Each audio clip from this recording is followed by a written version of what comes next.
hari ini kita mau devosi ya. Hari ini devosi kita terambil dari Kejadian 26 ayat 22 sampai 34. Masih sama seperti kemarin, tapi Bu Ferdi berharap anak-anak bisa mendapatkan berkat yang berbeda hari ini ya, dan anak-anak bisa merefleksikan hal yang berbeda hari ini. Hari ini judul devosi kita, Tuhan menuntun Ishak agar semakin beriman teguh. Beriman kepada siapa? Nah, nanti Bu Ferdi akan kasih tahu ya. Sebelumnya kita mau satu dalam doa dulu. Mari kita berdoa.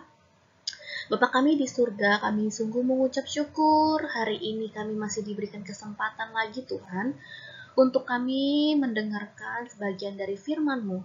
Berkati kami semua Tuhan yang akan mendengarkan firman dan juga ibu guru yang akan menyampaikan. Terima kasih Tuhan, berkati devosi kami dari awal sampai akhir. Dalam nama Tuhan Yesus kami berdoa dan mengucap syukur. Amin. Oke, hari ini pembacaan kita dari Kejadian 26 ayat 22 sampai ayatnya yang ketiga. Kita akan baca sama-sama pembacaan Alkitab kita hari ini ya. Oke, Ibu Ferdi akan baca dari sini, anak-anak ikuti dari rumah. Ya, ayatnya yang ke-22. Ia pindah dari situ dan menggali sumur yang lain lagi, tetapi tentang sumur ini mereka tidak bertengkar.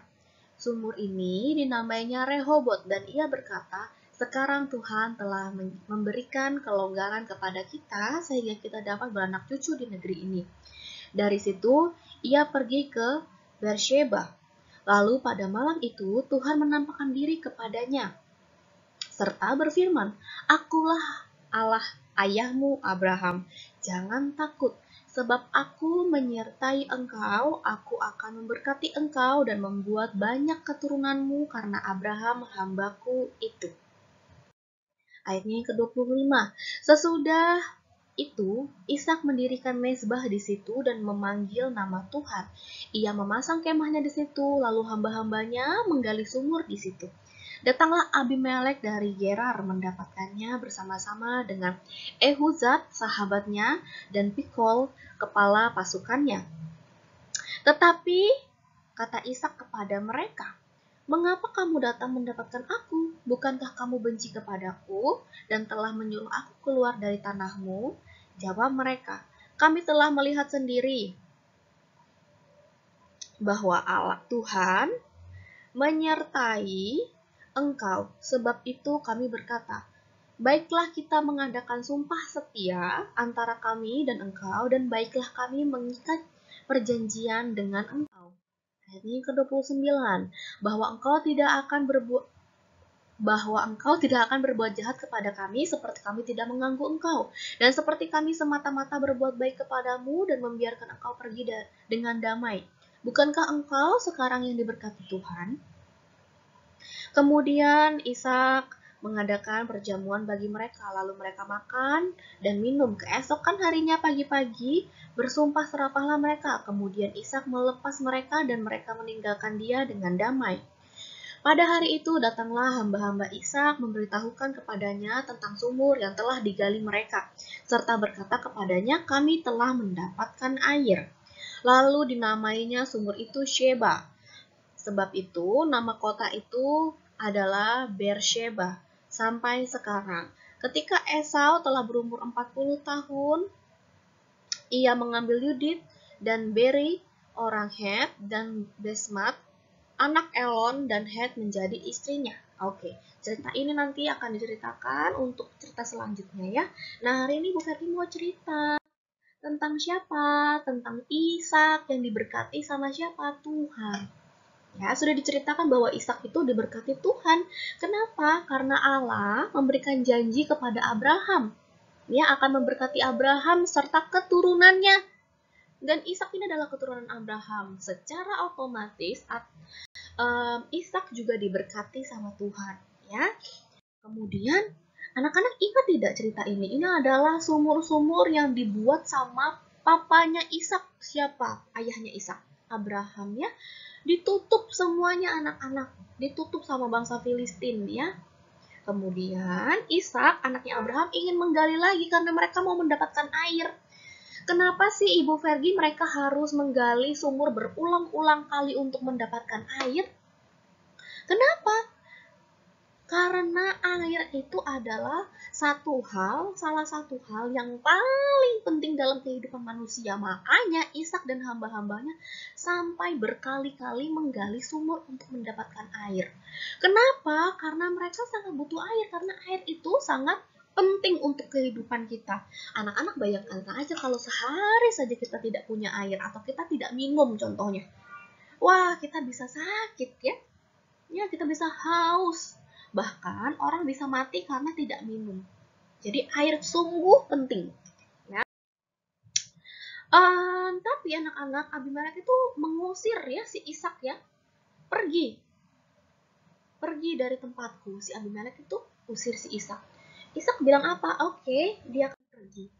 Dia pergi, kemudian itu tadi dia mencari tempat-tempat untuk dia tempat tinggal dan ia menggali sumur di situ. Berapa kali dia menggali sumur? Berkali-kali anak-anak dia gali sumur. Terus orang Filistin bilang, itu punya kami. Diambil, direbut anak-anak. Wah, sedih sekali ya. Tidak hanya satu kali. Lagi mereka gali sumur lagi di tempat lain. Apa yang terjadi? Direbut lagi. Ini punya kami. Mereka punya ya. Ini punya kami. Ini punya kami juga. Kalian tidak boleh gali di sini. Wah, sedih sekali. Tapi akhirnya mereka gali sumur dan akhirnya Tuhan memberikan sumur itu kepada kami. Kemudian dinamainya Rehobot. Kemudian anak-anak dalam bacaan kita tadi itu juga dijelaskan bahwa si Abimelek kemudian mendatangi Ishak. Ngapain Ibu Fergie Abimelek mendatangi Ishak? Ya, Abimelek datang dari Gerar ya. Ini ayat ke-26. Bersama sahabat dan juga kepala pasukannya. Terus Ishak bilang, ayat 27, kenapa kamu datang ke tempat aku? Bukannya kamu benci kepadaku, kata si Ishak begitu ya. Kemudian jawab mereka, nih ayat 28, Ibu Ferdi bacakan ya. Kami melihat sendiri bahwa Tuhan menyertai engkau. Ya, si Abimelek itu udah usir Ishak berkali-kali, sumurnya Ishak direbut berkali-kali, tapi Abimelek lihat bahwa Tuhan memberkati Ishak. Buktinya apa? Walaupun berkali-kali Ishak itu kehilangan sumur yang mereka gali, Tuhan tetap sertai mereka. Mereka hidup dengan baik. Dan itu dilihat, disaksikan oleh Abimelek, dan itu menjadi kesaksian bagi Abimelek ya. Nah, jadi dia sampai bilang, kami melihat sendiri bahwa Tuhan menyertai engkau. Sebab itu kami berkata, baiklah kita mengadakan sumpah setia antara kami dan engkau, dan baiklah kami mengikat perjanjian dengan engkau. Ya, bahwa Abimelek berjanji tidak akan berbuat jahat kepada Ishak. Wah, indah sekali ya anak-anak ceritanya ya anak-anak ya. Dimana Abimelek yang pertamanya sudah jahat nih sama si Ishak nih. Ya, tapi Ishak marah nggak? Tidak. Ya, tidak. Pada akhirnya Ishak sanggup mengetahui tentang imannya. Ia bisa mempertahankan imannya kepada Tuhan.